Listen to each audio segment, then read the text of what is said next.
Yeah, Miami, South Beach. In our search for the world's most extraordinary homes, we've come to the USA and headed straight for the Sunshine State. Jig it out. But we're looking for more than a bit of bling. I feel like I'm in a painting. We've been given the keys to 4 Florida homes, and in a place with a celebrated architectural heritage, we'll discover how some of the world's greatest architects can deliver the glitz. So, this is my quiet Miami. With high-end design. This is a house that opens up like no house I've ever seen. We'll explore how Florida's modernist history is now influencing a new generation of architects.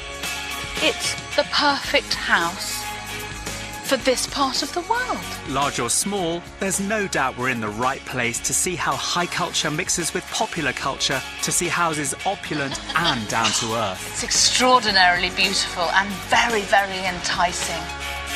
Our first home overlooks Indian Creek and the Atlantic Ocean. Built on a waterfront plot, the locals refer to as prime real estate. I don't know about you, but I feel well out of my comfort zone. You and I, we're welly boots people, aren't we? Very much. I mean, we live in boggy parts of the southwest of England. Judging by the amount of incredibly smart boats and glamorous houses, if you've got it, flaunt it. I think that's what happens in Miami. What's curious about these houses is that they're quite traditional houses. I mean, they're quite ordinary architecturally. I haven't seen anything that's kind of really out there. Where's the flamboyance? Exactly, something sort of cutting edge. What you do is aim high and seek out an exceptional architect. Canal House is the result of a developer willing to value design more than cost-cutting to create a remarkable waterside house. It's time to go and see how the other half live. Rooted in an understanding of traditional modernism, there's also something cinematic about its main elevation. If you've got $30 million to spare, you could buy this place. But does that sort of price tag guarantee you good design? Cool. It's a big place. Oh, I like what I can see through there. There's another world through there. The facade does make a big impact. But what really sets this house apart is how just as much attention has been paid to what's behind. Where the designers have created an informal tropical garden with soft curves and rich planting around a natural swimming pool. You're sort of almost in nature, even though we're very much in the city. And a sun trap. I mean, it's incredibly bright here. Anything? I think that's the bedrooms Okay. here. So all of this will open up and out you come in the morning and swim in your natural pool. How lovely. It's got fish in it too. I'm not sure I'd really fancy a dip in there, but it's a picture to look at. And this looks like an ancient, decaying dinosaur spine. This snaking walkway is the primary entrance to the house. Coming from the street, you're swept up over the garden towards the main living spaces, which are concealed behind a striking perforated wall. Presumably, that is all living space up there, front to back, and we can see through it. And this is one big shade on the west side, because the sun will set here, the afternoon sun is the really hot sun.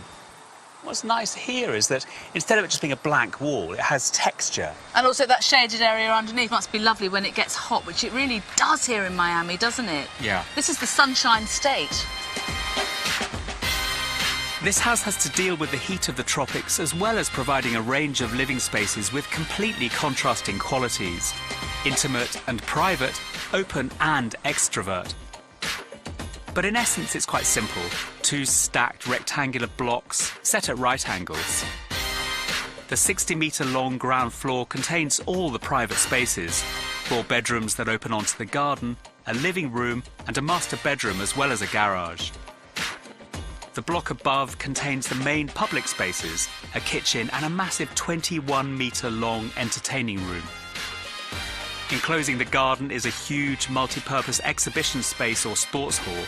And for a dramatic entrance, the curved walkway rises above the garden to the front door.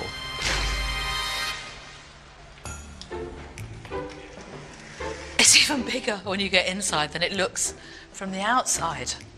Do you know why that is? No. I think it's the proportion of these pieces of teeth that are only 3/4 of an inch wide that wrap up all the way over the top and down. They're very, very small in a very big space, so it exaggerates the sense of space. Plus, there's no structure in that entire opening. And that's a big span. There's nothing that brings it down to a domestic scale. It feels like a film set where, you know, you could easily have 30 extras in here playing, I don't know, people from... Scarface. From Scarface, yeah. Something really glamorous and dramatic. No. Shall we? Yeah. Gorgeous kitchen. With its 7-metre-long island, it's certainly impressive. But will it ever be used? I don't think people in Miami had kitchens. I thought they just sent out for everything. I don't think it's ever going to see a chopping board. Ooh, I tell a lie. So this is a box within a box, I guess. Never look at how it's made.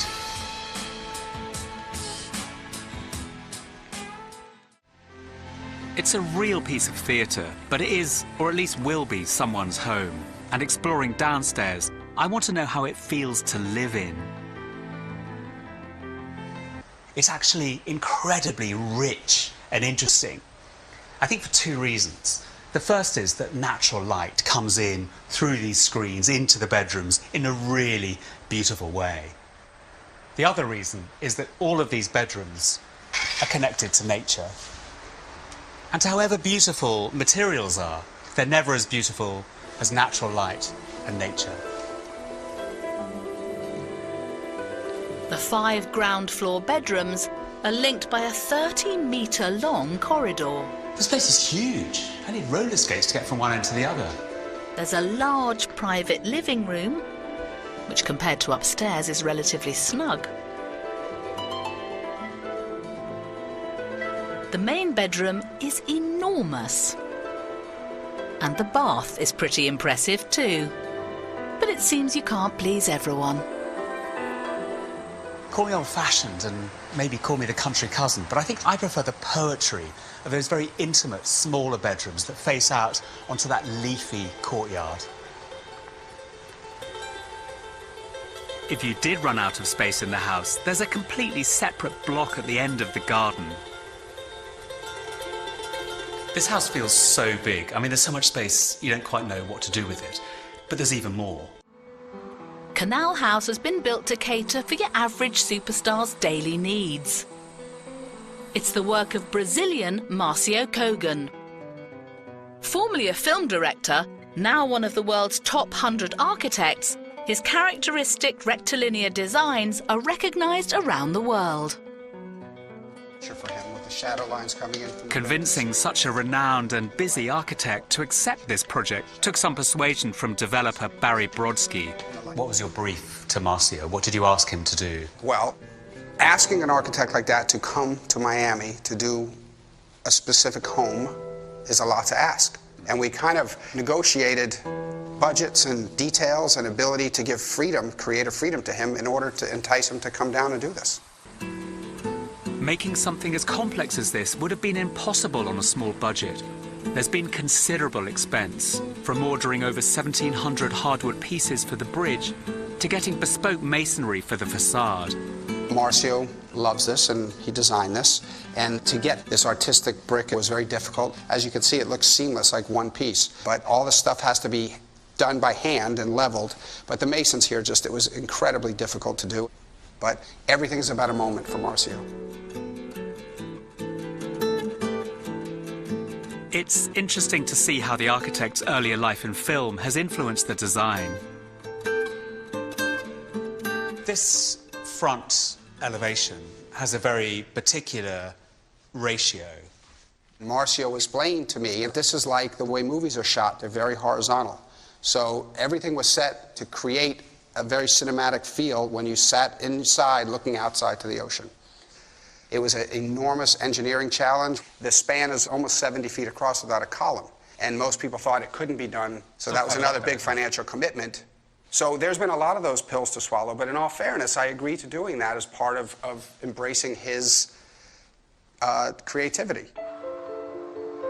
It's rare for a developer to encourage design and not budget to lead decisions.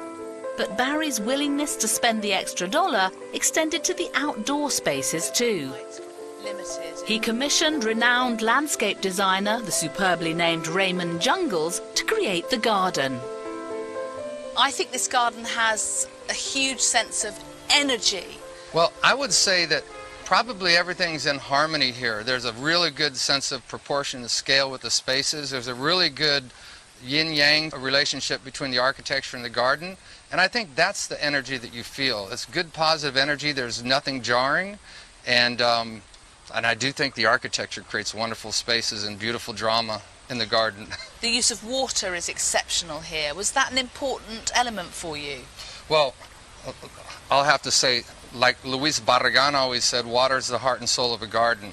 So once again, that was part of the genius of Marcio's concept, was a bridge over the water through the garden and to the architecture. It's this processional movement through gardens, because gardens really are more about movement than they are about a fixed perspective.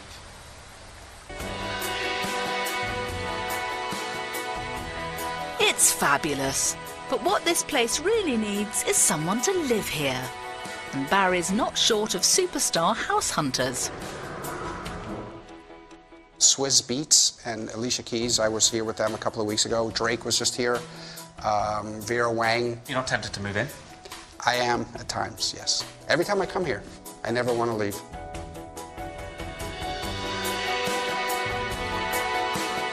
In supporting a renowned architect to work with creative freedom, Barry has elevated something that could have been a simple piece of commercial real estate into a piece of high architecture.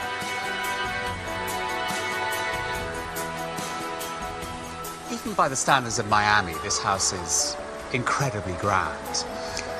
But I think despite all that opulence, what makes it really special is that you're only ever one step away from nature. It's always there.